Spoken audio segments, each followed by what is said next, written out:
Yeah, so now I have the absolute pleasure of inviting today's speaker, Abid Hussain. Let's give a round of Welcome. applause. Yes.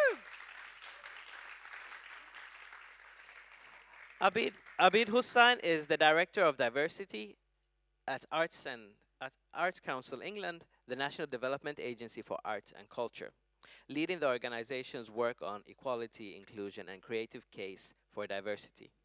Hussain has led the development of the Arts Council's Strategic Equality and Diversity Framework since 2014, which included the development and launch of the transformative Elevate and Changemakers programs, which have made a significant contribution to diversifying the arts and cultural landscape in England. He is involved in the strategic delivery of the Unlimited program, which provides a platform for showcasing the best in disability and deaf arts and has commissioned a series of research and toolkits to address the underrepresentation of disabled people and those from different socio-economic backgrounds working in the arts and cultural sector. Abid Hussain, welcome. Thank you. Woohoo! Thank you very much. Just want to start with a quick introduction, but before I do, just bear with me. I have a little bit of a cough that I brought with me from England, but hopefully I can get through this before it. Just for audio description purposes, I'm a British Muslim of Pakistani heritage. I'm 46 years old. I'm the shade of a good cup of English tea with a drop or two of milk. And I have come in policymaker uniform, so it's not artist uniform. I'm wearing a blue jumper and a sports jacket. I have a beard which is longer than my hair, which is fast disappearing. And I just want to say a big thank you to the organizers, both Sonya and Julian and Petra, for inviting me here. Before I get into the policy side of things, just a little bit of a personal introduction. My parents migrated to the UK from Pakistan.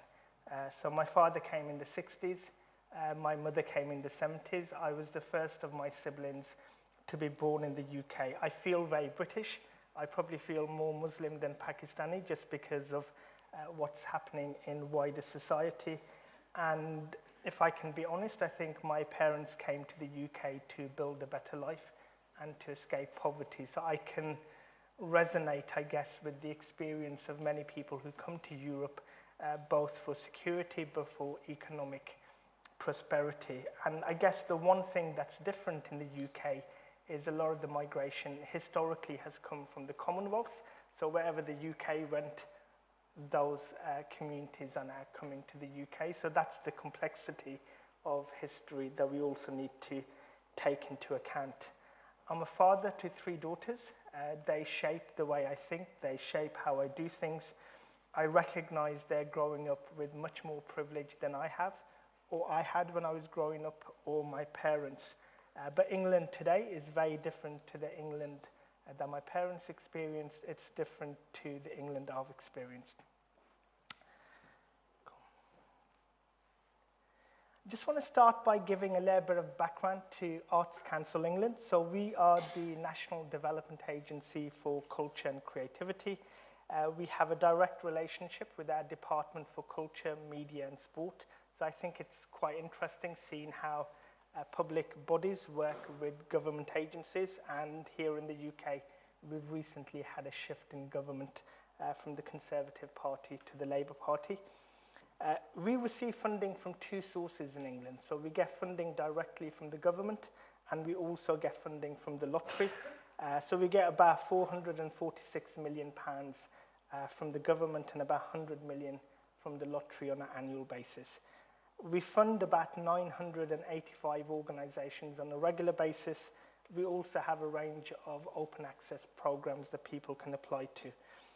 Back in 2020, we developed a new strategy, Let's Create, and Let's Create was a big shift for the Arts Council. It started to focus more on the communities that we're serving. We started talking to the public as well as those people who've had less engagement with the arts. And I'll talk about Let's Create as I carry on. But one of the key things as part of Let's Create is our inclusivity and relevance investment principle. So diversity, equality, and equity is built into our strategy and it's built into our funding criteria.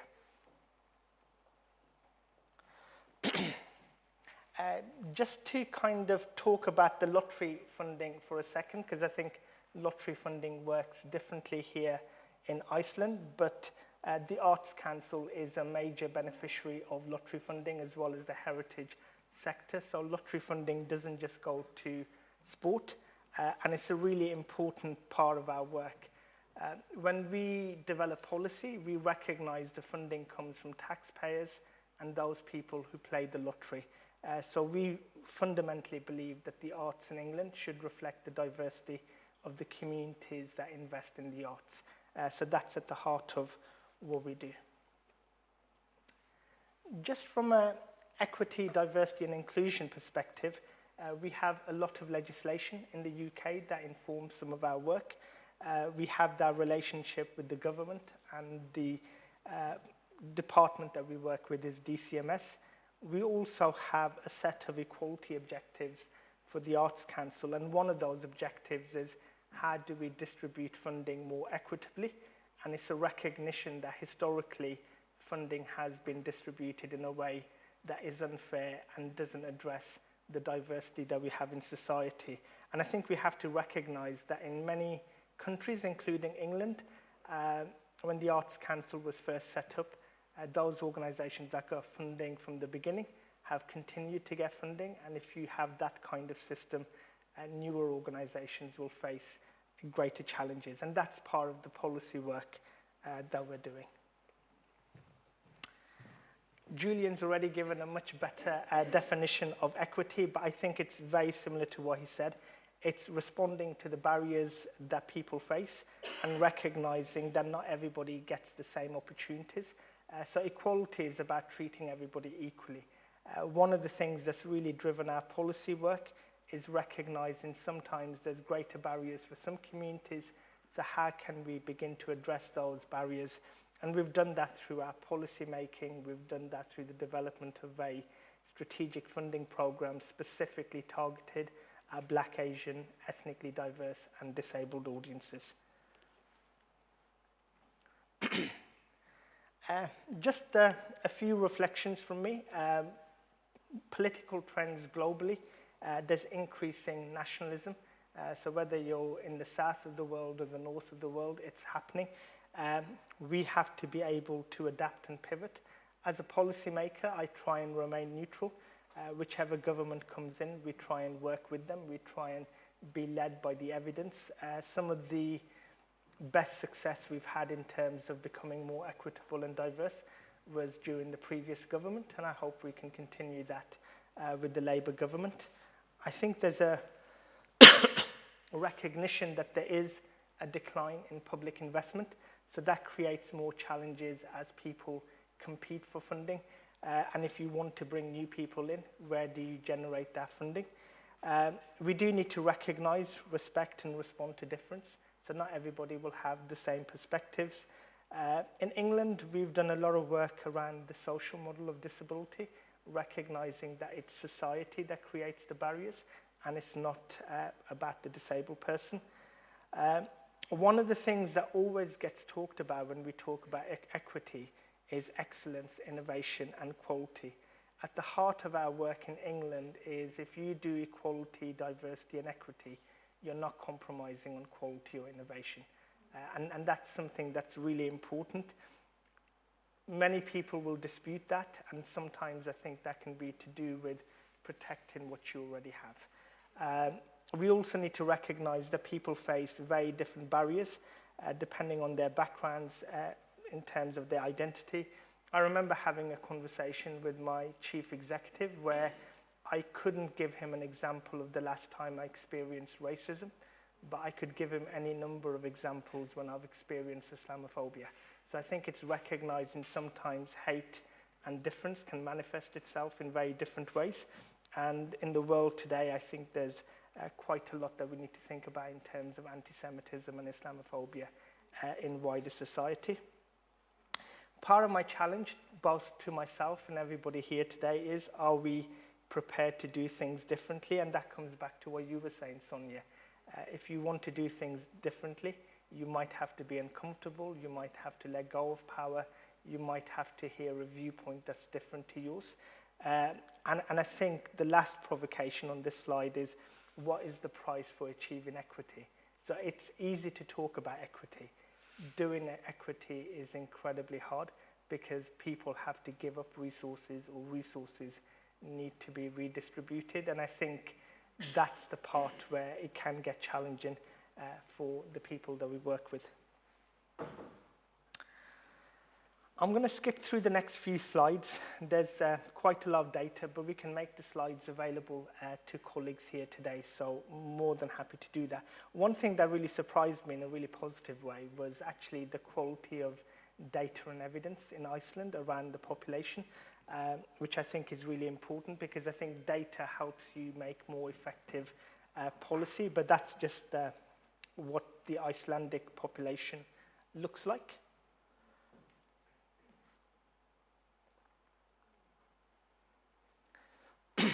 And I'm just going to share with you some data from England. So we don't collect data as regularly as you do in Iceland. So we have a census that takes place every 10 years. But here you can see some of the changes from 2011 to 2021. The percentage of disabled people has remained stable, has just fallen slightly. Ethnically diverse has increased fairly significantly. And for the first time, we asked a question around LGBT plus communities. Again, I just want to show what's possible when you commit to equity in terms of funding. And this is work that's taken us a very long time to achieve.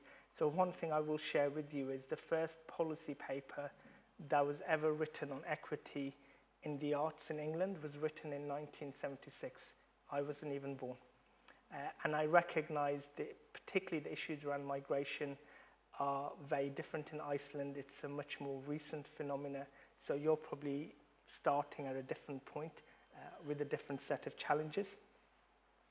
We've significantly increased our funding to disability-led organizations. And when our definition of disability-led organizations is where 51% of the board and the senior leadership team are disabled. And the reason why we went for 51% is that's where the power lies. So it's very much around having the ability to change things. The other thing which I think is really important is who has the power in terms of leadership. This is just some of the data we have in terms of artistic directors, chairs, executive directors, and board representation. So we've been making significant progress across all of those metrics. And the more diversity you have in the boardroom, the more likely you will have a change in leadership and also in programming. Again, this kind of gives you an idea of how much of a percentage of that portfolio is led by disabled leaders and how much investment they get. Again, I'm going to skip through this, but you can look at this later if you need to. This is the area where we've made the most significant improvement in terms of our investment in Black, Asian, and ethnically diverse-led organizations. When I took this job on, there were roughly 49 organizations that met our 51% definition. Today, there's over 140, so there's about 148. And they are now getting £36.9 million per year compared to 9.42 million.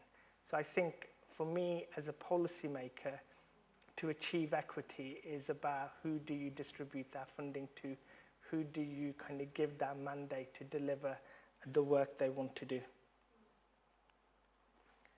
And again, if you look at the leadership data, for the first time, our board representation for ethnically diverse communities is higher than the percentage of ethnic diversity communities in England. That's a significant achievement. 19% of our artistic directors are from a non-English background, 18% of our chairs. So I think that shift in power has been really important. And again, we've got some data here just in terms of the level of investment those leaders control. So if you talk about artistic directors, they are the ones responsible for what you see on our stages and our galleries, and £82 million per year is distributed to ethnically diverse leaders. I've also shared some data for London, and I think the reason I do that is you will probably have most of your diversity in your capital city. It's the same in London, so we recognize London super indexes when it comes to diversity, and part of the challenge we have is the mandate from government to try and get more funding outside of London, but we recognize it's a difficult balancing act when it's also your key source of diversity. This slide's really important because it almost kind of covers the time period up to us achieving our most diverse portfolio. So this work takes time. When I took on this job, I think I took it on in 2013. I measured that with my youngest daughter. She was born the year I took the job. In 2014, Sir Peter Bazalgette, who was the chair of the Arts Council, did a major speech, and at that time he was the most influential person in arts in England. We asked him to do a speech on diversity. It was important he did it, not me, because we needed somebody that had the power to influence and shape things. The first thing Sir Peter Bazalgette said in his speech is, "This is the most important speech I will make as the chair of the Arts Council." That really set a precedent. The first thing he said to me when he came off stage is, "Are you happy?" I was very happy. We've done initiatives like Elevate, Change Makers Unlimited. These are the strategic interventions to address equity. Elevate was really important. It's supported over 55 Black and disability-led organizations coming to our national portfolio to get regular funding. It's helped them to work internationally to diversify their boards. The most important thing about Elevate was recognizing if you don't get regular funding, the hardest thing to get funding for is just to pay for your salaries, just to keep your organizations going. So the majority of people who run project-based organizations, if you get funding, you'll probably be spending 80–90% on your program. So the money goes out to the organization. When we developed Elevate, we said you can't apply for Elevate funding if you get regular funding. We were not going to let you compete against organizations that have more resources than you. That was really key, and we also said to them, this money is to pay for your infrastructure, your staffing, your board development. You can come to us for project funding elsewhere. But I think that's a very strategic intervention to address inequity. I will also say I only had a budget of £2.3 million to do the first round of Elevate. We were inundated with applications, and I remember having a conversation with our chief exec, and I said, 2.6 million is not enough if we really want to achieve change.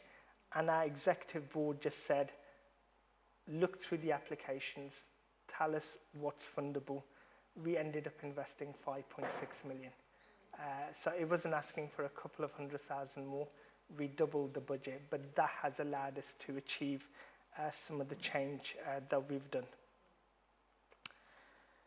I just want to share some learning from England. Change takes time. Policy interventions are absolutely necessary.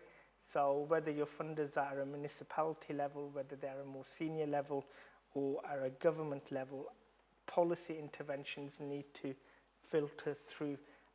We've recognized that through our funding agreements, we can set the agenda for our organizations. So we ask our organizations to set targets around diversity in the workforce, programming, and audiences.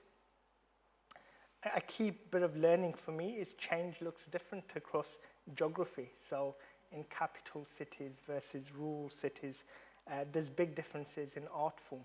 If you want to achieve change in ballet, opera, or classical music, it will take longer.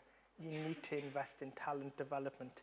You could have an amazing musician who's ready to be part of an orchestra, but somebody has to leave that orchestra before a space comes up. If you want to be a ballet dancer, you need to be spotted by the age of 4 or 5. So those are the kind of things that organizations need to be doing. diversifying boards and leaders is key to success. And for me, we have to go beyond representation. And I think something you said very eloquently earlier, Sonya, is the emotional burden of this work. Diversity and equity isn't achieved by just having one disabled person or one black person in an organization. They will be weighed down by the labor of that job. The biggest challenge I have is the number of people who will come to me and say, can we have an off-the-record conversation? I can't unhear what I hear. And as a policymaker, some of the things I hear about what's going on is really difficult, because I could be going into a meeting or a room with the very people that those allegations have been made about. So I think the responsibility is really important. Until you build trust, I can't do anything with off-the-record conversations. I need to build trust that the system will not discriminate because you challenge. Supporting disabled artists and organizations requires more investment. And I think we have to be honest about that. We spend a huge amount of funding in terms of access support. We allow organizations and applicants to build in access costs on top of the project funding that they're asking for, so not to penalize them. Data and evidence is really crucial. As a policymaker, that's the thing that allows us to kind of demonstrate what we do. And I would say, I would match our data against any other agency in England to say, can you show the impact that we've made? And again, the point I made earlier, heritage art forms, change takes longer. I just want to give some very brief examples of what leadership change looks like. So the National Theatre in England, which is probably our most influential theatre company, it's a split between the Royal Shakespeare Company and the National Theatre, but Indu Rubasingham is the first non-white artistic director at the National Theatre. It's such an important appointment. Birmingham Royal Ballet, we have Carlos Acosta, who came over from Cuba. He's doing amazing work. I was saying to Marta yesterday, he presented a piece of ballet which was based on heavy metal around Black Sabbath. And the change in audiences that you saw, you got both the classical ballet audience and all the Black Sabbath fans coming in to the ballet. At the Kiln Theatre, we have Amit Sharma, who's a disabled leader. Unicorn Theatre, Rachel Bagshaw. Gisette Bushell-Mingo, who many of you might be familiar with from her work in Sweden. She's now the principal at the Royal Central School of Speech and Drama. And that's key because that's the talent pipeline and engine. And at the Northern School of Contemporary Dance, we have Sharon Watson, who's a black principal. Birmingham Museum and Art Gallery, they have joint leaders, and they are both ethnically diverse. And Sarah was one of our change makers. So she's the first change maker who went to do a placement at an organization and now leads that organization. Just from some of the companies that we're working with, Para Orchestra are doing amazing work to support disabled artists. They're receiving funding of £1 million annually. Unlimited is now the world's biggest disability arts commissioning program. It was developed in response to London 2012. We have a company called Ballet Black who are doing amazing work. And New Art Exchange is our biggest black-led visual arts gallery, receiving over £1 million of funding. Just the last couple of slides before I finish. In terms of challenges, the culture wars. We're seeing what's happening in America right now. We've seen what happened in the UK. So much of this kind of manifested in the immediate aftermath of the murder of George Floyd. We have to be able to navigate this. It's easier to appoint diverse leaders. It's harder to keep them in the jobs. The burden of expectation, change is slow. If you become a leader of an arts organization, you inherit your team, you inherit your board, you inherit the first 6 months of your program. You want to deliver change, but the economic challenges are so high. Your board is saying, do safe work that you didn't sign up to do. So it's hugely challenging. And I guess my biggest fear at the moment is we've achieved the biggest change in recruitment at probably the most difficult time for the arts and cultural sector that we can remember. So we have to be patient and kind with our leaders. The first piece of advice I give diverse leaders is pass your probation, take your time. Your predecessors had many years to achieve what they did. Why are you trying to do everything in 6 months? But it doesn't come naturally because we come with the expectations of our communities. But you have to look after yourself. Discrimination is a major issue, whether that's racism, ableism, misogyny, Islamophobia, anti-Semitism, and I hope today we can get better at having some of those uncomfortable conversations.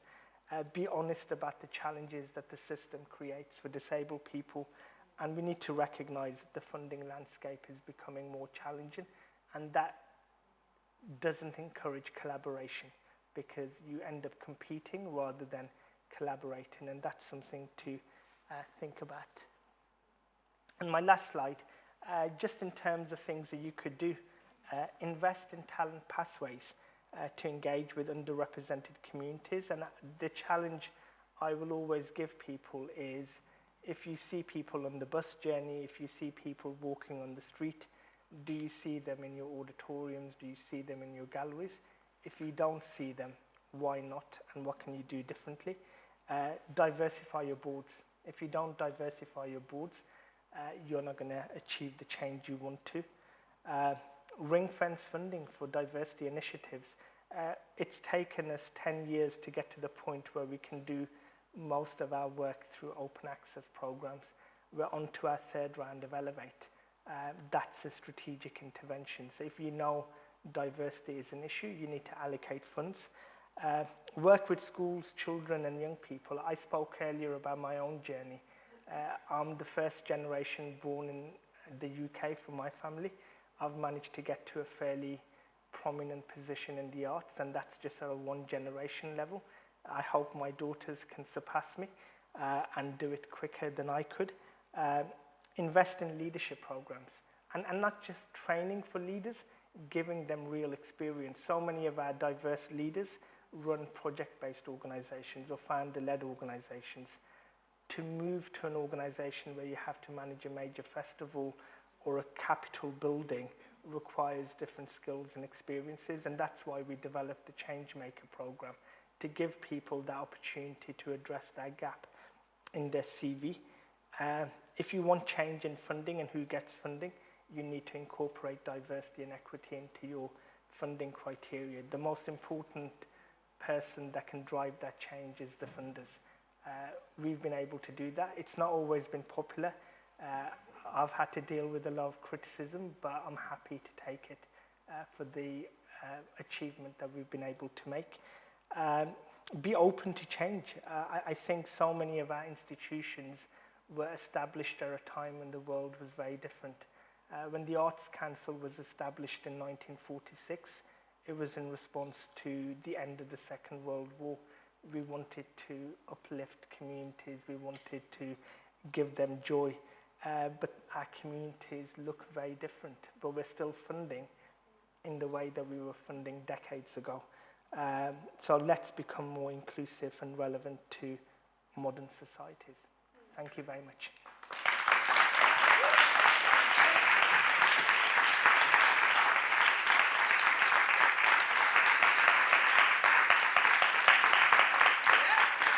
Thank you very much, Abid.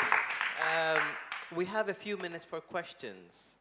The floor is open, and I have a mic for you, so people can hear on the stream as well. First question. Thank you for this. Is his mic on? Yes, we hear you well. Fine. My name is Arna Magnea Danks. I'm an actress, fight director, and a teacher, an LGBTQIA+ activist. And sometimes when you listen to people, it's not just about what they say, but what they don't say. And in all your slides, for all your great work, I noticed there's not one mention of LGBTQIA+ people. Now, why is that? Why are we excluded? Cool. A very fair question. When we were developing the content for this presentation, we focused specifically on race and disability.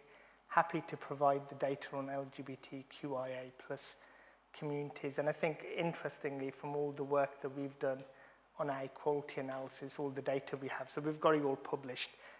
It's a community that we've been incredibly fortunate to be able to support in a very positive way in England. So if I look at the communities that are underrepresented, we've focused in this presentation on the communities that remain underrepresented in England from a diversity perspective.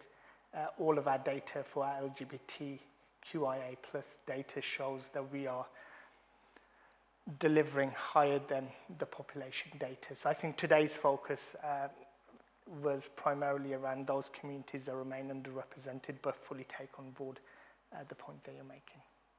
Thank you. Thank you very much. Other questions?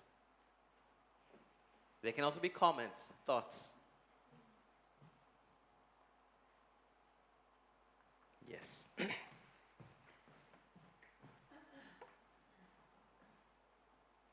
Thanks a lot. Is it okay? Yeah. Thanks a lot for your presentation. It's super interesting. We know, since we are from the art world, that the art world is always been avant-garde. It's always been working before the other sectors.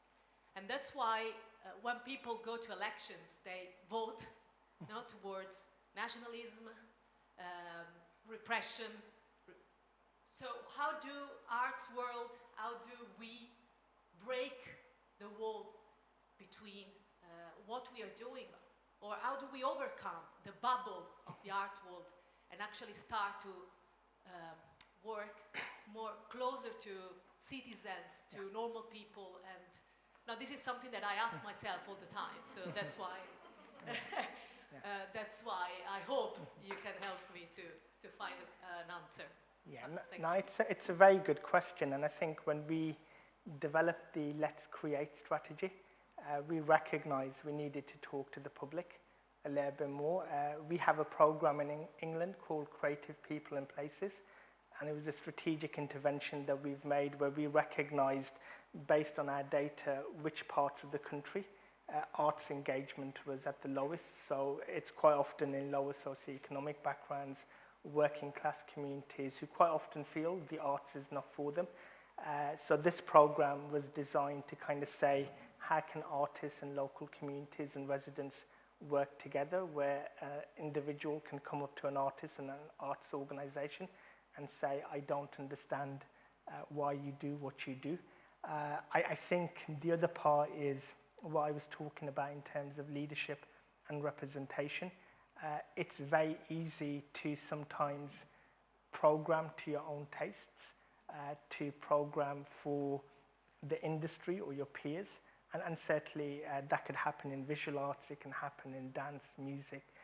So I think it's about how we make those decisions around what we program. And that's why I use the example of Carlos Acosta. When he took over the Birmingham Royal Ballet, he spent the first few weeks just walking around Birmingham, getting to know people. And he said there are so many people in the city who don't know they have a ballet company. So how do I make it more relevant to local communities? So they've started using the conventional form of ballet to tell very different stories. And for me, that's the really important thing. Whose stories are we telling? One example I use quite often is I have 3 daughters. Their names are Aisha, Miriam, and Anissa. In the first 10 years or so of taking them to the theatre, they never saw anybody on stage with the names Miriam, Aisha, or Anissa. How do I say to my daughters, this is a sector that you can work in when they don't see themselves represented?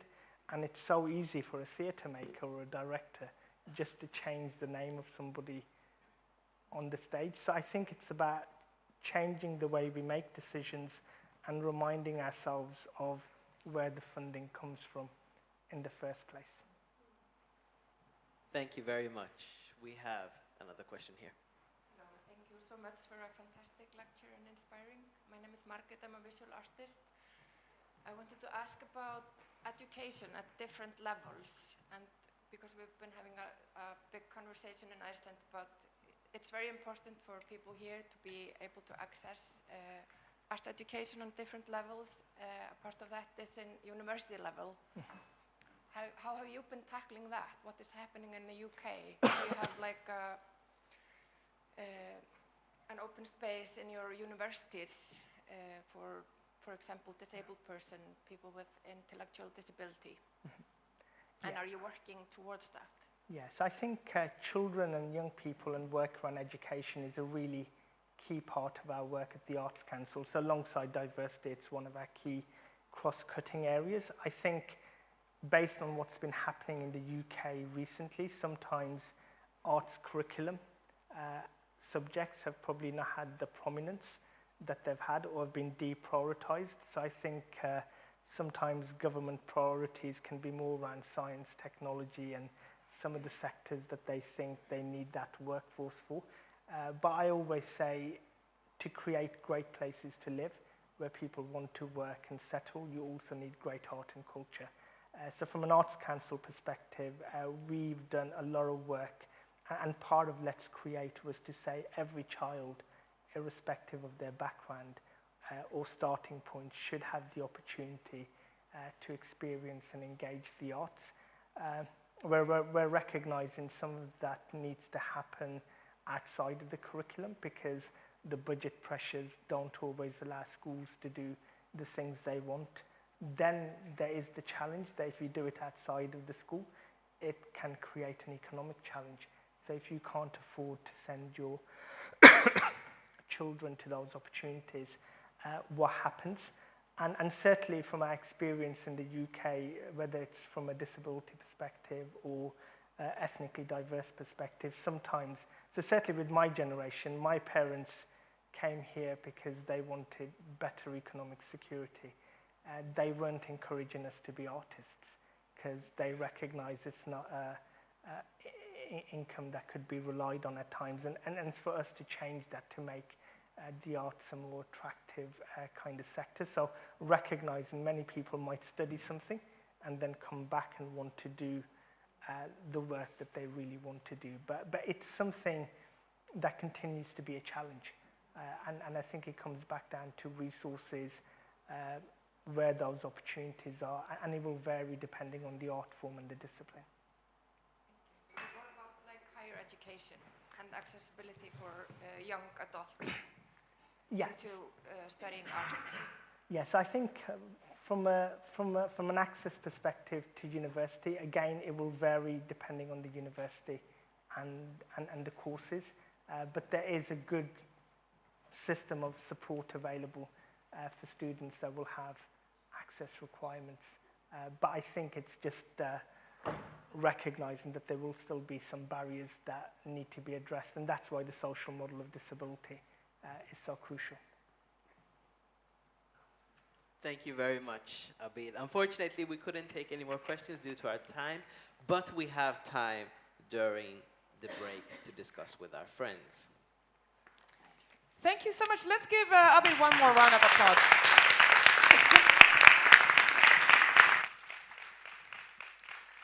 So, friends, now we could actually open the door. Now we will have a 7-ish minute break. Maybe we can move our bodies a tiny bit. We can get some water, coffee, and tea. And again, like one of the aims is to then really think about how are these things resonating in this specific context. We come from Finland. Abid comes from the UK. So like those who are working here in this context, you know you're the best experts of the urgencies here, the questions here. So we're always really interested in how the tools, strategies, methods that Abid is using in the UK, is that something that could be used, for example, here? Are you working in an art institution? Like, how does this make you feel? Or are you working as a freelancer with one of the art organizations? So really, how do we kind of like, again, learn from each other, take what could be useful in this context, and then figure it out how we can take that to our own working spaces? Yeah. So 7-ish minutes, we can put the music on again. Thank you so much. This is a great moment to discuss with somebody new.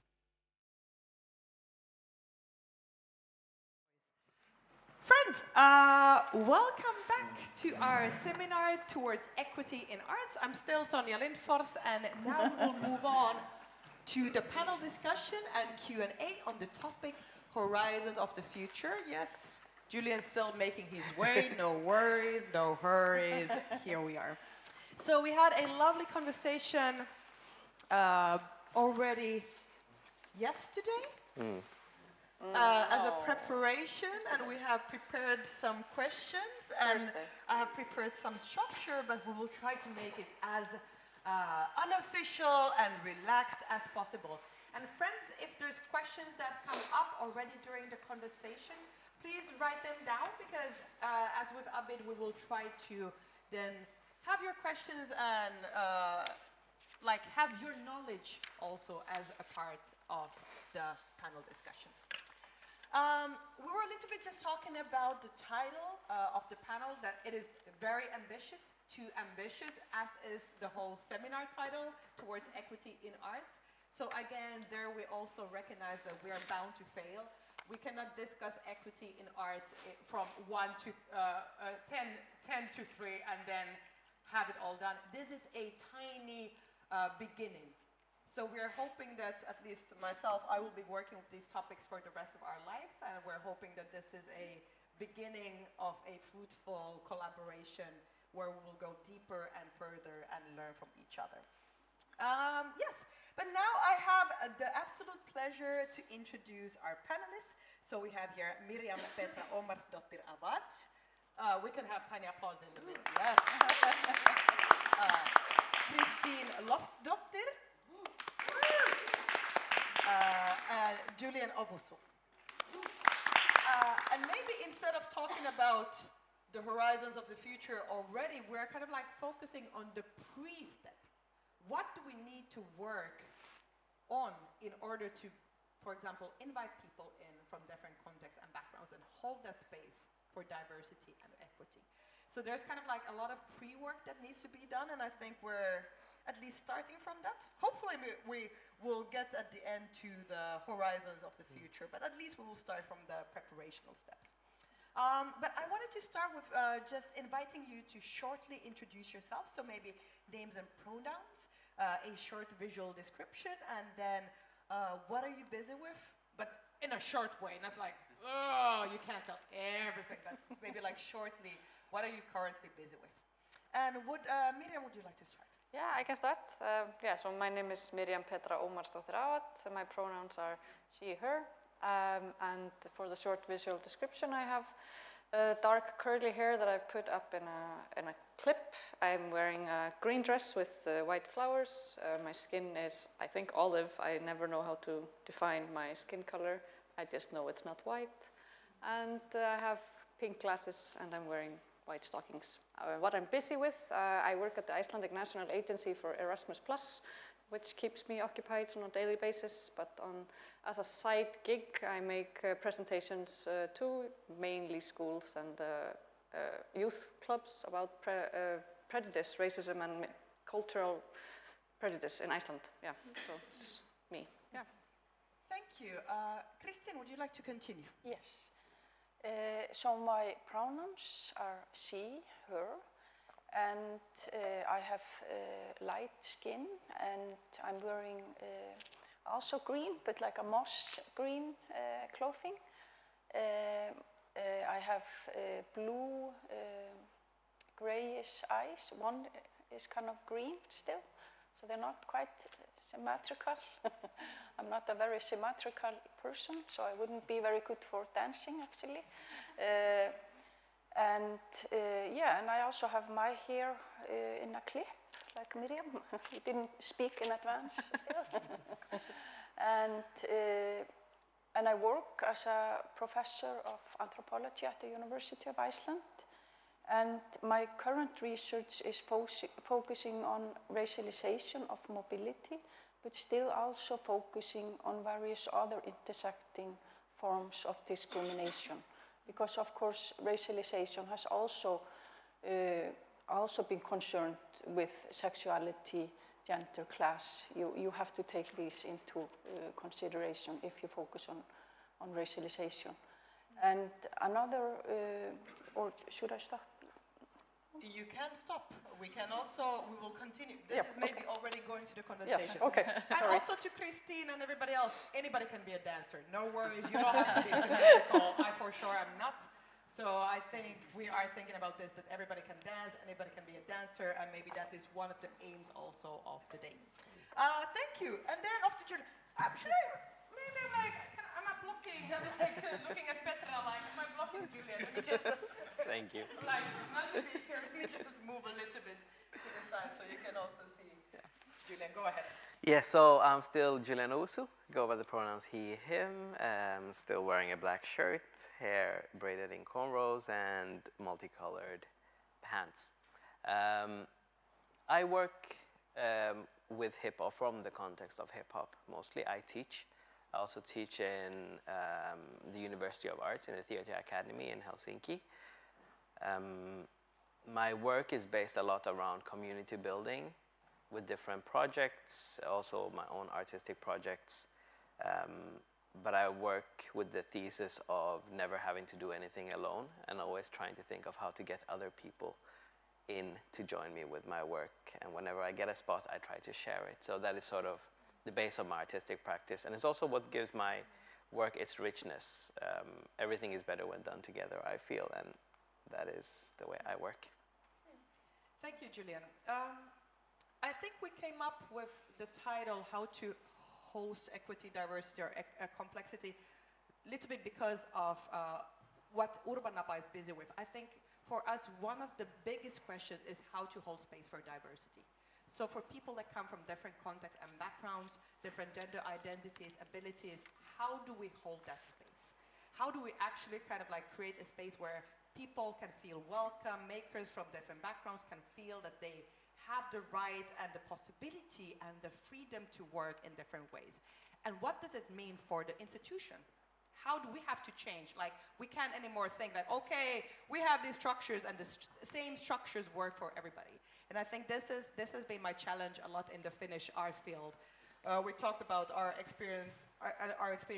Oftentimes it's like, hey, come in. The National Theatre says, come in, Sonya. And then, whoa, surprised that you have other needs that somebody else has.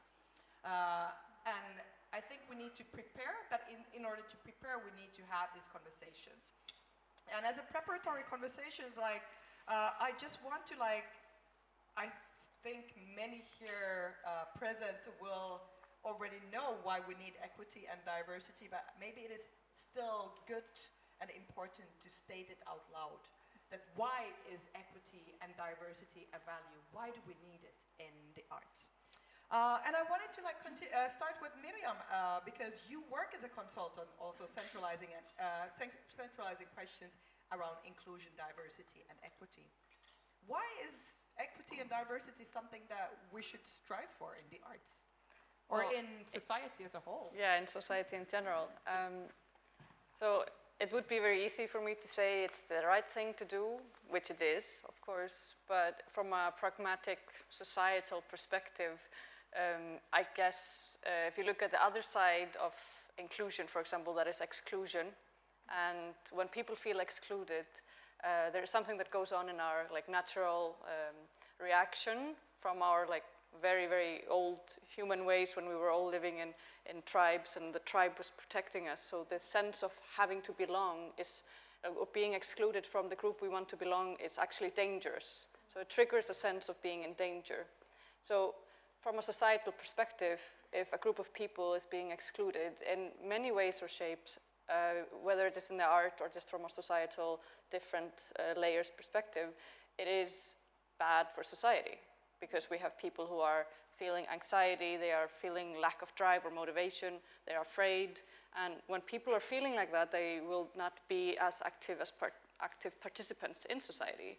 And we can continue telling ourselves that our societies are equal and everything is fine, but when this is still going on, part of the society isn't participating, isn't feeling well, then obviously we're going to have some societal problems because individuals who don't feel well will have mental, physical, effects from feeling excluded. And so, I mean, it is the right thing to do, but it's also the right thing to do because it makes sense. I don't know if that answer makes sense, but yeah. Yeah, for sure. Thank you. And I'm also thinking, looking at Julian, like you work in the arts. Miriam is talking maybe more about a societal perspective, but why do we need equity, or why, I will rephrase this, why is equity and diversity vital in the art field? Well, I think equity is vital because we already actually have diversity. So a lot of our art comes from spaces outside of ourselves. A lot of our content, a lot of the ways we think, a lot of the practices are borrowed practices, are shared practices. But without equity, we don't acknowledge the sources of these different knowledges. And in all honesty, it makes our art poorer. That is what I feel as an artist, that without understanding where the practices you use come from, and without understanding the possibilities and the cultural depth of the things that we have and what we could have, I feel that our quality of art quite plainly is poorer. Exactly. And I also wanted to add, like, just coming back to what Abid was saying about the data, that this, like, our societies are already diverse. They are already diverse. We have disabled people, we have people belonging to the LGBTQI+ communities, we have people with different languages, backgrounds, ethnic and cultural backgrounds. So why don't we see them represented in the art, on our stages, telling our stories and so on? So that creates a discrepancy.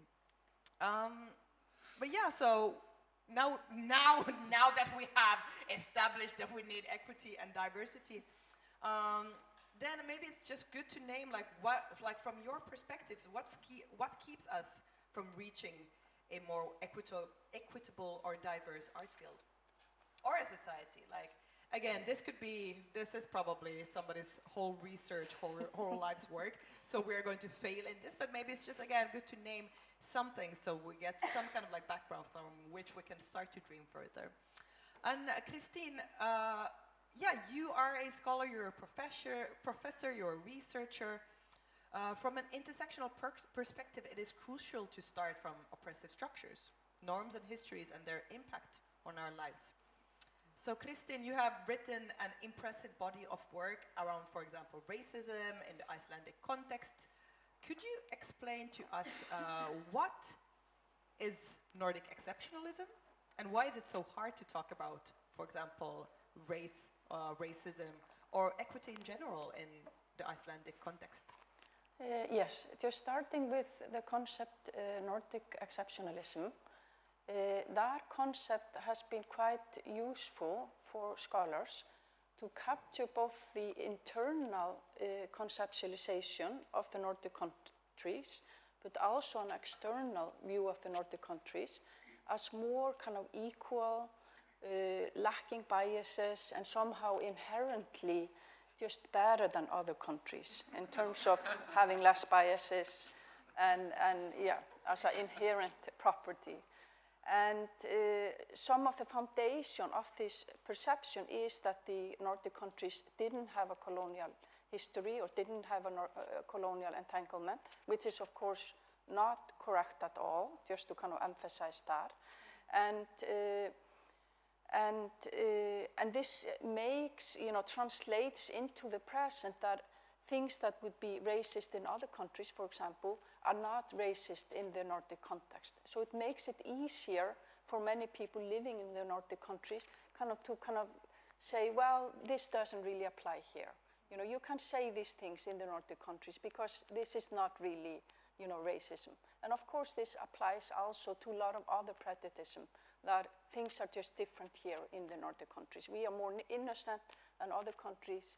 We somehow are exempted from the various, dirtiness that other countries in Europe have. We don't really have it here. And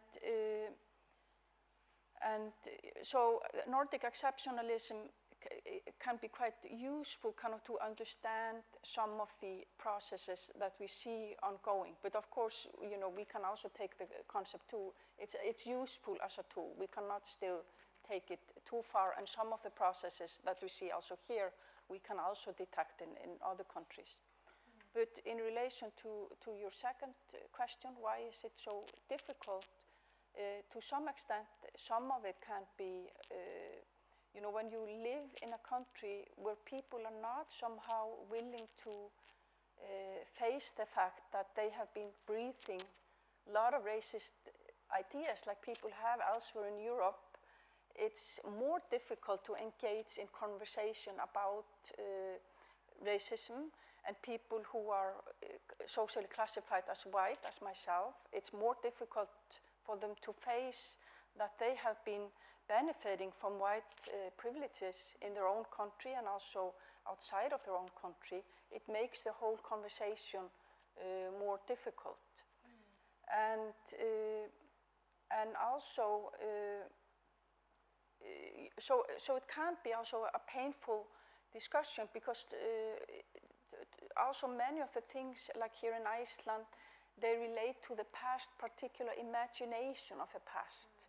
So it can relate to painful childhood memories, particular cultural icon. Like one thing that I did research on was a children's book that a lot of people here in Iceland really loved, because it was related to their childhood memories. So criticizing this book was criticizing their childhood memories. And you have, of course, also examples of this in your countries, if you come from other countries.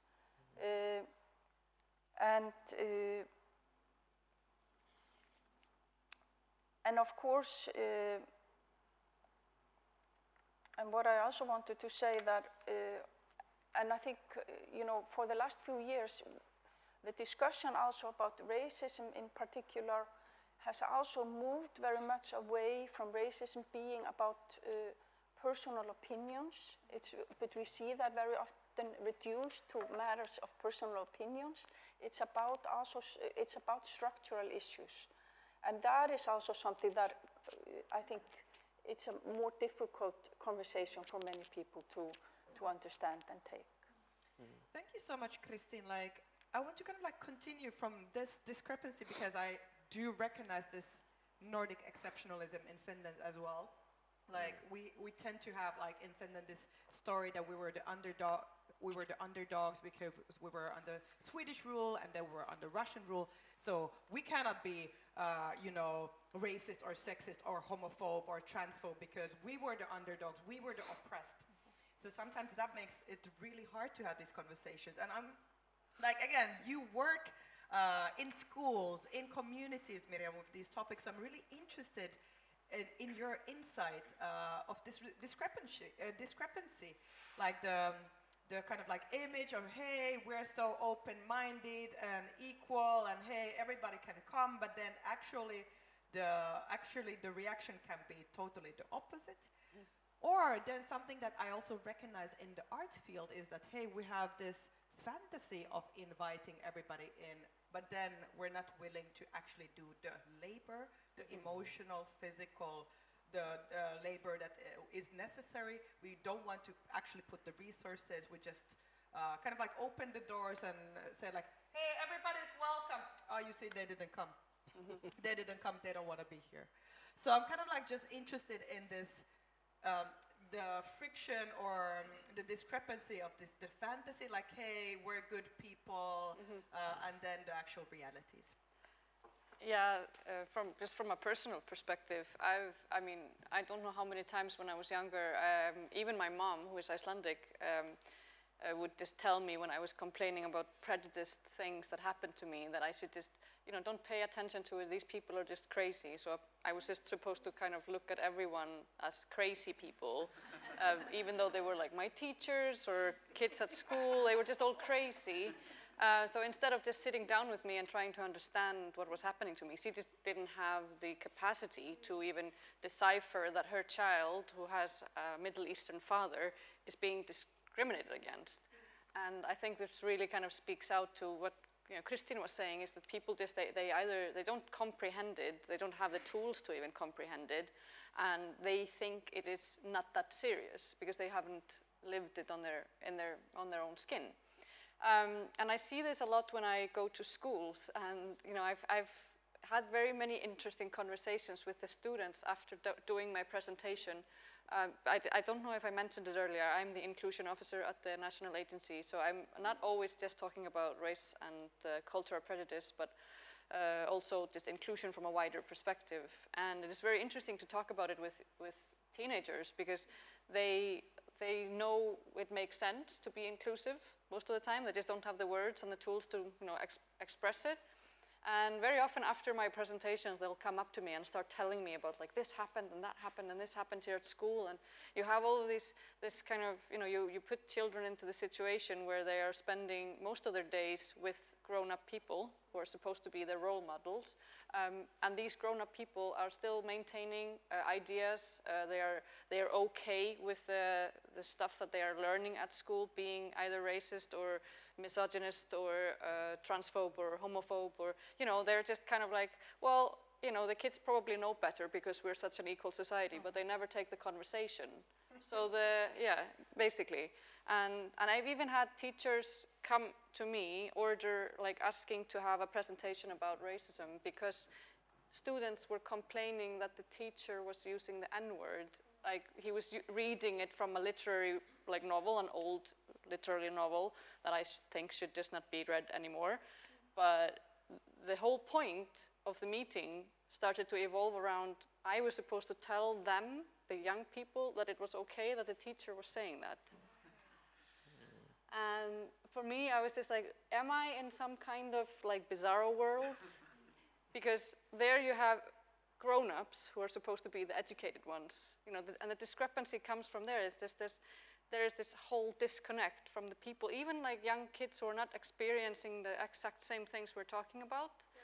They are still aware of it in their friends' experiences. But it seems like there is a lack of connection between the upper layers of society, whether it is people in power in the schools or in other parts of society, in the art institutions. They just don't want to have the conversation because it feels insulting to them, as if they are being told they're bad people. And I think that's a whole big deal in Iceland. Nobody wants to be a bad person, and therefore this conversation is just off the table. But again, I think that's why recognizing the importance of emotional labor and whose job is it to do that emotional labor is just crucial. Because if your uncomfort is keeping you from addressing the exclusionary language that you're using as a teacher that is causing actual harm or mental health issues to the students, which one is worse? You feeling ashamed, or this kid's mental health? So again, sometimes this is a reminder that I try to also remind myself that yes, this is the shame will go away. These are just feelings, they will go away, but then actual people's mental health or possibilities to work, to live, are more important than my shame. Yeah, if I can add just very quickly, I don't know how many times I've sat down with myself and thought why the F am I doing this? Because going in front of people and talking about racism and cultural prejudice is very laboring, because I've lived those different types of prejudice on my own skin. And there is a part of it that is kind of healing when I go and speak in front of an audience that is very engaging and wants to understand and wants to learn and change. But then I do sometimes do this and I get pushback from the audience, and it's really triggering.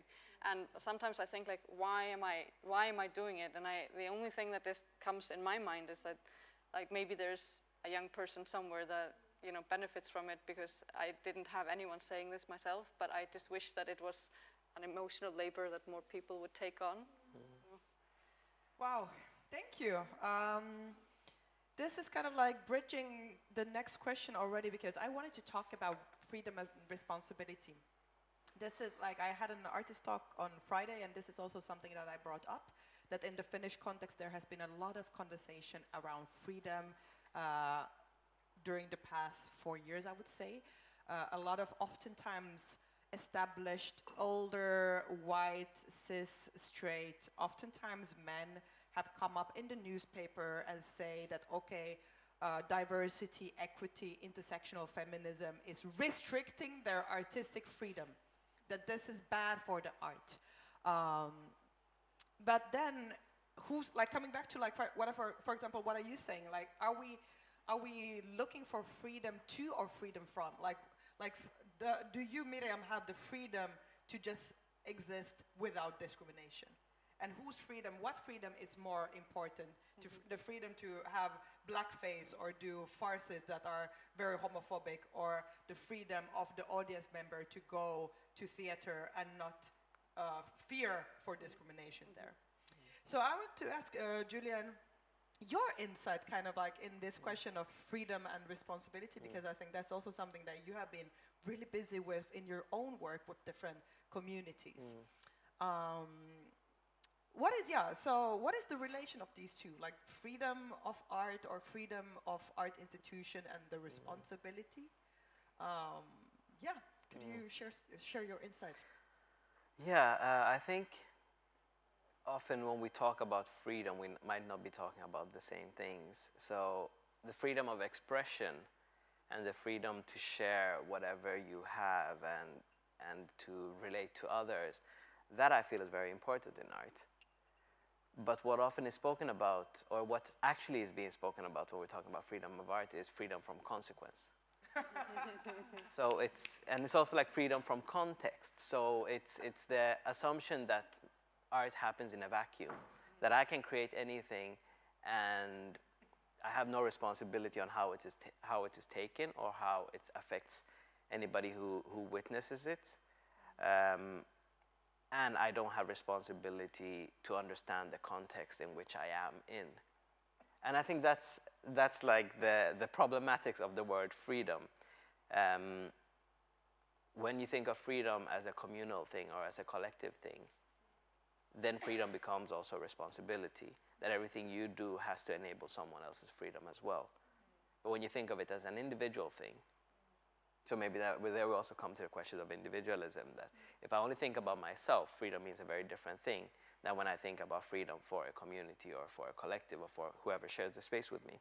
And I think that is very important, especially when we think about art as creating reality. Because art reflects reality, but it also creates reality. Whatever I place on stage has happened in the real world. It exists from that moment on. So whether it's racism or homophobia or fatphobia, anything discriminatory that I place on stage, somebody in the audience experiences that discrimination. So I have not just showcased what exists in the world, but I have also created more of it. And I think that's where the responsibility lies, understanding that art creates realities. Most of our social constructs are enforced by art and the history of art. The whole concept of Finland is a cultural project. The language of Finland was a group of scholars who went around collecting different dialects and created the Finnish language as a linguistic project. And that's why we have the Finnish language as it is today. Our whole cultural identities, our constructs, and art enforces these identities. So we have a very huge responsibility towards collective freedom for the future when creating art. Yeah, thank you so much, Julian. I'm kind of like coming back to freedom and responsibility, and also freedom not only from being discriminated against, but also like the freedom to have the representation of your likeness in the art. And Abid was sharing, what was your daughter's name? Was it Miriam? Mariam. And your name is Miriam, and we discussed about this lack of representation, because you too were dreaming maybe of artistry, weren't you? And then you told us, well, maybe you can share that story, like about the importance of representation. Yeah, actually, funnily, my family in Egypt calls me Mariam, so it's the same name, basically. But yeah, so when I was younger, I mean, my whole kind of passion in life is writing and drawing and painting. But because I just imagined, or I couldn't even imagine myself being an artist in Iceland, because I never saw anyone looking like me being an artist. I just kind of thought, well, it would be pointless to even try because it wouldn't make any sense. And fortunately for me, I was a good academic student, so I just kind of followed that path. I don't regret it. I did get to work with Kristín during my master's degree, and I have enjoyed studying like anthropological kind of sides to all this racism and cultural prejudice effects and stuff. But it's still very deep in me that I just dreamt of being an artist and have always wanted to do that. And I just never thought it would be for anyone like myself. And fortunately in Iceland we have more diverse group of people that is doing art. And I hope young people today have role models to look up to, but I just didn't. And that way I just kind of excluded myself. And I don't think I spoke of this with anyone because I just thought it just didn't make sense for people like me to be artists or writers or poets or whatever. Would you like to, Julian, add something about the importance of representation in arts? Yeah, it's well, I spoke previously of creating new worlds, but it's also reflecting the world that exists. And if you're not reflecting all of it, then the assumed reality is then what we see on stage. And I feel that it's often not only the people who are on stage and not only the themes that are being spoken of, but it's also the language we use. Who do we invite to take part? And that has to do with, oh, I lost the word in English, tolkningsföreträde in Swedish. Being able to relate to a context. So if the person on stage or creating art doesn't have any understanding of context or culture that they're trying to share, then they cannot create an accurate picture of what it is, and definitely not an accurate picture of what it can be. So then, on the other end, somebody experiencing that art takes it as reality that this thing doesn't simply exist, just as you mentioned, and it is very concrete. It's very concrete. Again, like thinking about the question that I brought up earlier, which is whose responsibility is it to do the work? And this also comes back to the challenges of, for example, diversifying the leadership, because then you have to do like the double role. So instead of you becoming a writer or musician, Miriam, you become like researcher and then consultant. And then also many of us, like I studied dance. I did not study to be a panel host or to be like create discourse around anti-racism in the Finnish context. I wanted to dance, but very like fast I encountered all these barriers, acknowledging that okay, maybe I don't belong here. Why does everybody look different? Why am I addressed differently, and so on. So that's why like I'm so grateful, Kristín, that you're here with us. And I asked Kristín this question in our pre-talk, like, why did you come from a different generation, you are white, you're Icelandic, like, why is it, or why did you feel that it is your responsibility to do the work, for example, around Nordic exceptionalism or racism, or the lack of equity here? Are you asking just... Yes, I'm asking like, yeah, and then you can maybe just address this, like what is the responsibility of, for example, of researchers or people creating kind of like the discourse. Exactly. So then it's not only like the, hey, you who are already from diverse background, you do the work. Yeah, I think it's, of course, everyone's responsibility in general. And in relation to someone who works at a university, this should be something that is not only addressed by people specializing in, like myself, I've specialized in this field of migration, anti-racism, and decoloniality. I mean, this should be something that should be having to do with every single discipline taught at the university. It shouldn't be like specialized field because it has to do with every aspect of our society. And of course, but for me, like personally, I became very early on interested in these issues, and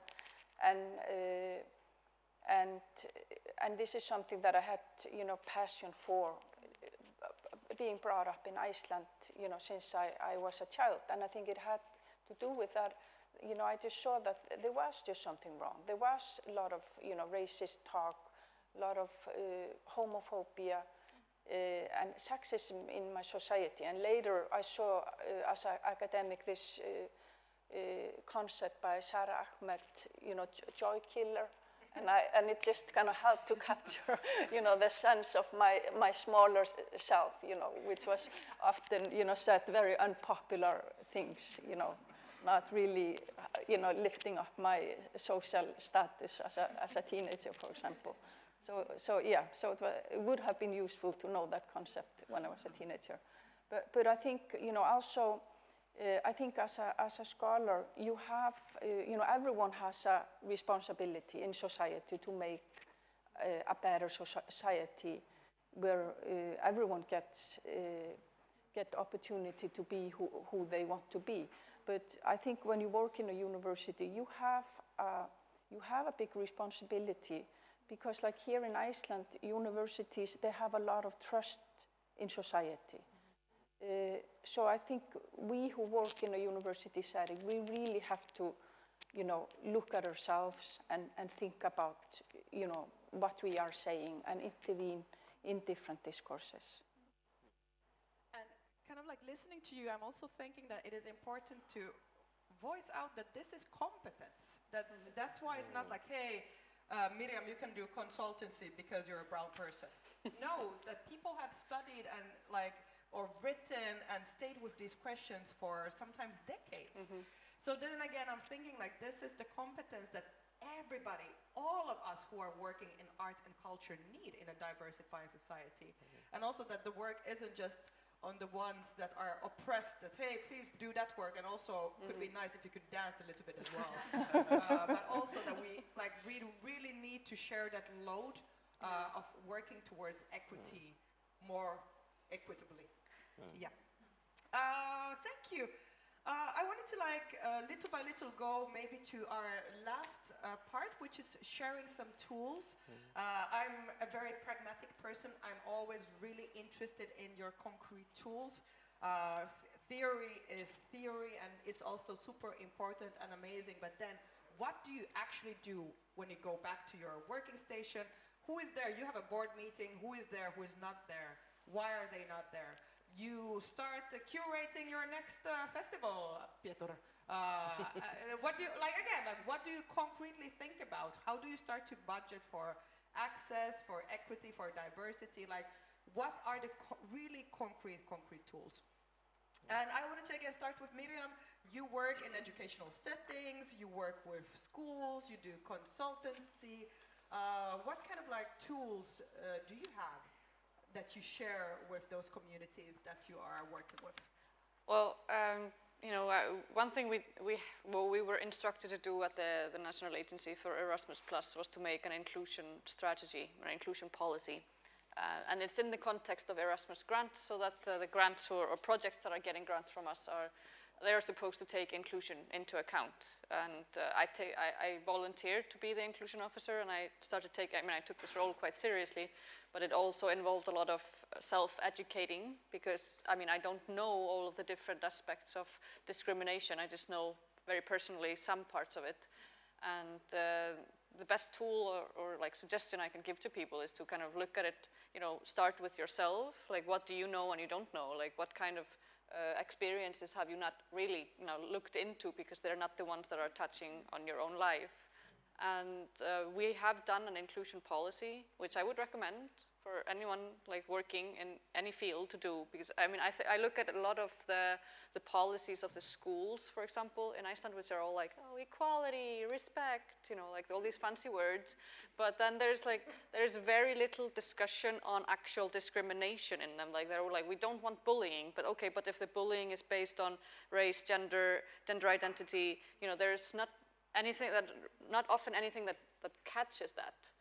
So the schools are kind of well, we talked about it, they shouldn't be mean to each other, and then they never really went into the actual problem. And when we started doing this inclusion policy, I realized that if I was just to sit down and write an inclusion policy for my colleagues and then tell them now you work with this, it would not have any effect. So we did a lot of conversations about inclusion and talked a lot together, and I made them sit through presentations. I do interactive presentations where I ask people to kind of reflect on different realities from their own perspective. And I think that's where the work comes from. So for example, for Petra, if you're going to do another seminar, maybe if you want to do an inclusion policy before, that's a good way to start. But also like involve everyone that is helping you planning and organizing in the conversation, so that it's not just one person who is all of a sudden responsible for including diverse group of people, and then everybody else in the organizational team is just not really paying attention to it. It needs to be a collective work, and it needs to be continuous. That's basically what I would suggest to anyone doing this work. Thank you. You have all these people in Iceland that have so much knowledge, so then let's take that knowledge into account and start changing things. And then, Kristín, you are trying to engage with different audiences, different realities through your writing. What kind of tools do you have as a writer to take those different audiences into consideration? Yeah, so in my work, obviously, I'm writing academic papers, but I also try to write, you know, things that are based on scholarly research, but it's engaging audience that is not academic. And some of my academic writing, I try to kind of do it like in between. And in my writing, I also try to, you know, I position myself also. I do very often, you know, then as a secondary character in my research, and very often I also try to expose myself and my own privileges as a white person in the hope of kind of, you know, putting it on the table, and then, you know, both to kind of bring more clearly out what the issues are about that I'm criticizing, and maybe for people who have the same privileges as myself to recognize better, you know, the privileges that they themselves are having. But I've also tried to reach out to broader audience through exhibitions, and then, you know, trying to engage people with kind of more visual ways of presenting my research. And more recently, I've been doing it through these kind of 5 minutes videos. Oh, yeah. So that's something new that I'm hoping, because it's, you know, like, I think it's one of you, maybe it was you, Miriam. No, it was someone in the session before, because the dream is always to reach out, you know, to kind of, I think as an academic, it's the same as if you're doing any kind of communication with others. You want to reach out to your audience. You want to, you know, touch this audience in some way, and you're always trying to do that with different means. But amazing. They're probably in Icelandic? No, these videos, there are only 2 of them actually. They are both in English and Icelandic. But if I may just add, my dream form of communication, which I will probably never do, but I would do if I was starting anthropology now, would be a graphic novel. So that is that is a big thing in anthropology, is to communicate your research through graphic novels. And I think it's a wonderful way of doing it, because you can really reach, you know, a very broad age range, and you can really communicate quite well, you know, both the results, you know, and also what you are just kind of trying to say, you know, trying to communicate. So maybe if I get someone, you know, an artist to work with me. Manifesting that into the universe. Yeah. Amazing. And then, Julian, what kind of tools do you have in the context of art? And I was already asking Julian that, yeah, a list could be good, like some concrete tools. Give us your tools. Okay, concrete tools. I want to also maybe continue a bit on what Kristín said, that the way I relate to art also is as an extension of language. We communicate with each other through art. So for someone it might be the video, and for someone else it might be the graphic novel. And coming from the hip-hop culture, we talk about the 4 elements of hip-hop, the 4 artistic elements, which are dancing, MCing, DJing, and graffiti. And I try to use that logic also, because the art forms are consequences of us being together. They are not, it's not the other way around, the art that brings us together, but us being together, and then we create the art. And that's why there are different mediums, because somebody might like to dance, somebody else might like to write lyrics, somebody else might like to do graffiti. And I think of it that way as well when I think about working with diversity, that we have very different needs, but we also have very different mediums of conversation, of language. So I try to really think of, okay, so if I want to do this work X, a person coming from this angle might approach it this way, and a person coming from this angle might approach it this way, and somebody who just wants to sit on the side and watch, I try to facilitate that possibility. So it has a lot to do with facilitation, a lot to do with being a bridge. So trying to bridge these different conversations and maybe be a translator in between. But that also means being a shield. Because as somebody who works in both as a freelancing dance artist, but also having worked in many art institutions, the art institutions can be very hostile sometimes, especially to people who don't speak that language. So then sometimes when you're inviting someone in, you also have to sort of be a shield and block them from the hostile nature of some of our institutions. And then making it visible to the institutions that, do you understand that I have to be a shield here? So you might need to change something if you want to continue this work without me. So it's also about making very visible the oppressive structures that exist. Because they don't always have to do with active hostility or people being evil. But it's the structures that have been built a long time ago to fit a world that doesn't exist necessarily anymore. So some changes need to happen along the way, and they only happen through active work. Yeah, and then from my position as an artistic director, I'm always really thinking about really concrete things. Again, scheduling, budgeting, gathering knowledge. So if you don't have that, as you were, Miriam, saying that maybe you have to have a consultant from the outside to help you with that process.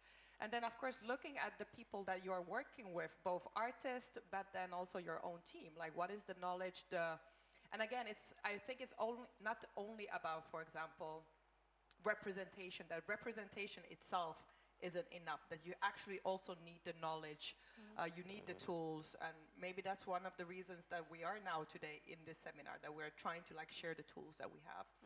But for example, Culture for All agency, which is a agency that promotes equity in the arts, they say that you should budget 10% of your whole budget should be in inclusion and accessibility. So that's 10%. And sometimes it should be even more. So like changing structures is tedious and slow. Abid already said this, I'm just repeating that you need money, resources, energy, you need to do your emotional labor yourself, and you can't stick with the fantasy of change. Oh, we opened the doors, they're not here. You know, you see, hey, nice thing, let's go back to basics. But you really need to stick with it. And coming back to this question of towards, of futures, like what can the Icelandic art field look like in 50 years? What needs to be done now? Like how can you be better ancestors for future generations to come? Not only like tomorrow, but really like 50 years from now, or 100 years, or 1,000 years. So I'm always thinking that we are the seed of a change. We might be that generation that dances those revolutionary dreams into existence. So yeah, so we need to like hold that dear to our heart, and also really think that equity and diversity is not something like an extra that you sprinkle, but it is really vital and central to the whole existence of the art field. With those words, let's give a round of applause for our panelists.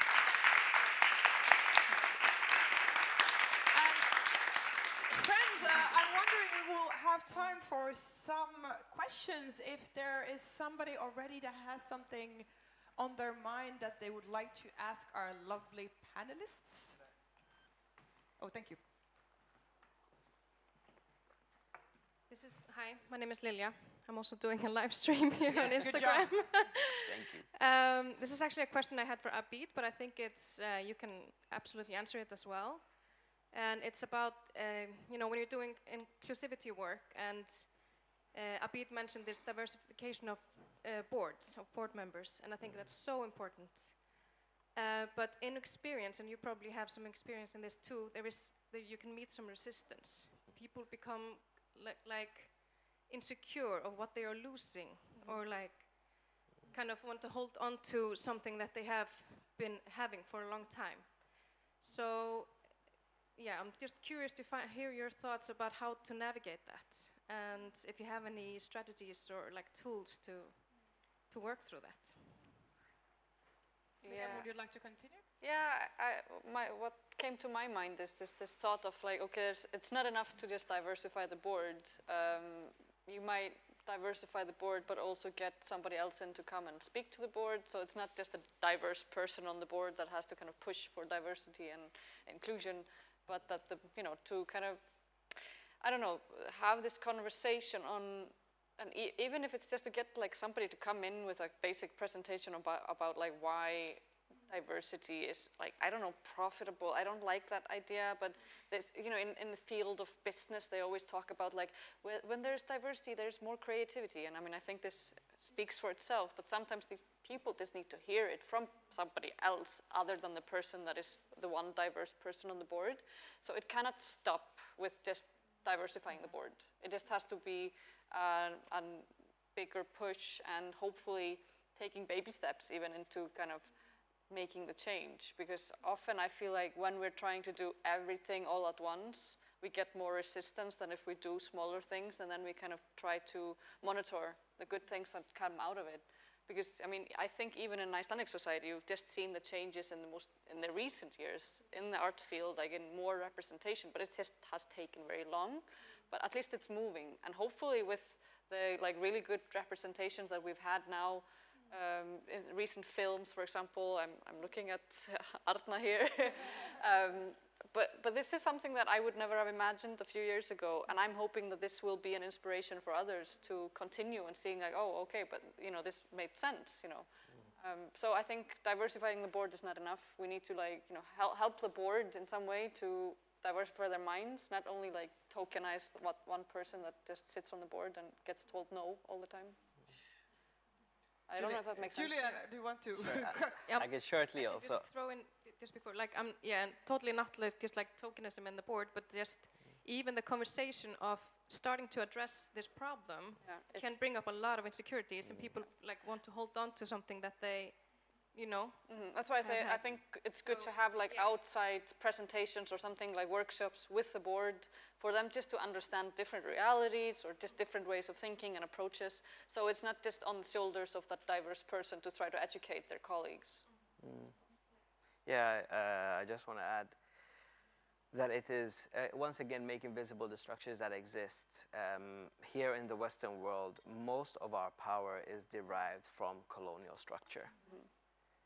Which means that it is inherently based on exploitation and capitalism. Which also means that dismantling those structures means that a lot of the power that is created by those structures will be lost, or it will be distributed. And I think that is just an honest question to be answered, that do you want to continue exploitation, or do you want to move forward? And just open with that. Yeah, exactly. And I think that is like in very simple form. Of course, it's complicated in reality, but that is actually what it is. The poet Amir Suleiman has a quote that I carry with me. He says, "After enough time passes, change will come either by fire or the gun."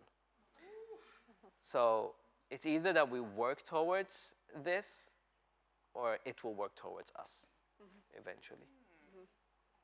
Yeah, damn, start with that. Yes, friends, we have time for maybe one or two more questions if anybody has. There's a question here in the front row. Hi, is this on? Yeah. I don't know if it's a question, maybe it is. I'm just thinking about how in the ecology, how we direct ourselves with each other, how this can be approached practically, just in how we suggest an environment, how we address each other, how we talk. For example, me as a person of color in this Icelandic context, it's just, of course, there's all these barriers that it's very hard navigate and to make your way through just being part of the conversation or just being able to speak to other people. There's the language barrier and the cultural barrier. Just considering, I don't know, it's more of a comment. I think I would personally benefit a lot. No, actually, let me rephrase this. I think a lot of when I manage to get through into the conversation, I feel a lot goes into just educating the person of all my challenges and my needs, and just facing like the vast ignorance surrounding me regarding these big walls that I'm always facing. So yeah, I would, it's just a comment, I think I would benefit a lot just from being approached into who are you, where are you coming from, not from the superficial sense, but from the what are your needs, what's your reality. And yes, just these practical ways on how to start facilitating compassion and understanding. Just from maybe questioning or just like, hi, what's your name, you know, these simple things. Don't know if you have like a comment or, you know, reflection about this. First of all, thank you for sharing that. And then again, I recognize that we have a lot of people in the room that that these things might be even triggering or very heavy. So thank you for sharing, and it is a lot of emotional labor. Would somebody want to address this? Or maybe I can also just say that, like, I think I have been teaching the BA dance students, and this has been the whole, like, center of what we have been talking about. How to work together. What do we need to work on in order to do the work we want to do? So if we want to start now, this is the new theater group. What do we need? What do we need to establish, like navigate? Hey, what's your need? What's your urgency? What is triggering for you? How do I approach you? How do I give you feedback? Oh, I don't want to be touched. Oh, I want to be touched. I need this. I need a lot of light. I need a little bit light. I have bad hearing. And all these things, like how do we actually establish this, not assuming that we're all the same, but starting from that space and place of understanding that we might not understand each other, because your lived life, your urgencies, your pain, your joy are vastly different maybe from mine. But we can still start to communicate, but then we have to take time and energy, and I think this comes back to really concretely scheduling for that if you are a choreographer or a theater maker or working with a working group, that you have to have time and energy and resources and skills to address and have these conversations about who is in the room, what kind of needs do they have, how do we work together, how do we structure the work, what is our aims, or do we have shared aims, or are there multiple different aims in the room, and then how to work together. But for example, I have a friend who then works, for example, for people that come from very different contexts, and they're always working with a psychologist, that they have somebody who actually has that knowledge in the room. Like, I come from choreography, but maybe I don't have the knowledge to work with people that, for example, carry trauma in their body. So maybe I have to have another support structure for that in order to hold that diversity in the room. So again, what are the tools, the structures, the support structures that need to be in place in a festival, in a performance, in an educational system, in order for those people to be there in the room? Then what is the work, the pre-work that needs to be done before the festival, before we can go on to actually, hey, Petra, now share, like, let's work on your solo. Like, what work do we need to do before that? Can I comment a little bit, just very quickly? One thing, and I hear what you were saying, and it pains me because, I mean, I'm in a position of privilege because Icelandic is my first language, but I also have this appearance of like having to always explain myself each time I meet a person that is like, somehow I don't fit into their image of what it is to be Icelandic, so I always have to kind of go into my family history, which is not something I'm always in the mood for. But anyway, I'm going to address those who have some kind of privilege in whatever setting. So, I mean, I'm aware that in many settings I do have a privilege. So whenever we find ourselves in a position of privilege, we should be doing the labor of, if we hear some injustice or somebody saying something that is insensitive or discriminatory or just whatever it is, we are not silent, because that is where discrimination thrives. And if we are only saying something encouraging to people who are living discriminatory experiences when they are in the room, nothing will change in the other parts of societies where they are not represented. We need to always be aware of that. Thank you. That is so important. Let's not remain silent. We have a maybe like a short 1 minute question, 1 minute answer, and then we have to break for lunch. If somebody wants to take that, Elha wants to take that try for 1 minute question, 1 minute answer. Okay, go ahead. I'm gonna speak more than 1 minute though. So we spoke, or you spoke about responsibility, that it shouldn't be only for those people that they are facing discrimination, they are oppressed, but also for everyone. And I always wonder how much we have been really successful about this, because I oftentimes feel it is so easy for, like, I'm talking, like, I want to take Iceland as an example. It's very easy for Icelandic artists to talk about ocean and volcanic eruption, blah, blah, blah, you know? But for me, like, I often feel like I can't, there's a pressure on me that I should speak about other things. Like, I should speak about me as a, I don't know, non-white person living here in Iceland, da, da, da. Like, sometimes I want to maybe speak just about, like, art because it's appealing to me visually, but I can't. Like, I shouldn't, because there's so much pressure. So even though we are talking about responsibility for everyone, but I don't really know how much we are actually successful in that. And also, to be very honest, like, in all this panel and discourses about equity, I see people that are actually interested in this, and that's why they're coming to this in the first place. So how we can actually reach those people that are just out there and they're completely, I'm sorry, but ignorant when you talk to them, you know. That is so, sometimes so frustrating for me to see all these big institutions in Iceland. When you speak to them, they're just like, oh, like I was telling you that we have a Polish person, we are so diverse, you know. So that's diversity for them, that's accessibility for them. So I just wonder how you all have experience, like what is your experience and how much we are successful in this? I'm thinking that we will not have time now. Like, thank you for this. But you know what? We have group work coming and we can address those issues there, because I think this is related to what Miriam was saying before, what we talked about, freedom and responsibility. Whose freedom? Who has the freedom to express and do a volcano and earth and la la la la, and who needs to talk about their discrimination? So again, there's a lot of things in the air. This is not the end. This is the beginning, but now it is end for this part because we will break for lunch. Let's give the panelists a round of applause. Thank you so much, Miriam, Kristín, and Julian. And now we will have a 30-minute lunch break. We are a tiny bit running late, but it is no worries, because this work will continue for the rest of our lives. So we have all the time in the world. Thank you.